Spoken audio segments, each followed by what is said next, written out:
Hello dear candidate देखो security guard job vacancy आसी तो जो कैंडिडेट माने बहुत मेल एवं फीमेल यही सिक्यूरीटी गार्ड जॉब टी करने चाहते से मैंने यही वीडियो शेष पर्यंत देखूँ और तार जॉइनिंग प्रोसेस डिटेल सबुरे बुझंतु एवं जॉइनिंग करंतु ड्यूटी जॉइन करंतु। तो जो कैंडिडेट मैंने प्रथम करी मोर यूट्यूब चैनल को विजिट कर सर्वप्रथम मोर चैनल टी को सब्सक्राइब कर दिंतु जहाँफल कि ओडिशा रे आसुवा समस्त प्रकार जॉब वैकेंसी आपण मैंने पाइपर और 100% निजुक्ति पाइपर।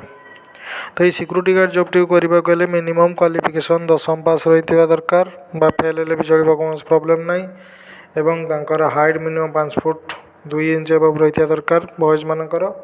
एवं गर्ल्स मानकर हाइट मिनिमम 5 फुट एबव रहा निहाती आवश्यक एवं निजुक्ति स्थान रोचे bank ATM medical apartment plants युड़िकर ड्यूटी लोकेशन रही हाइट एवं वेट एवं फिजिकल फिटनेस को देखिए साइड सिलेक्शन करा से दरमा रोचे जहाँ आपन को स्क्रीन रे देखा तो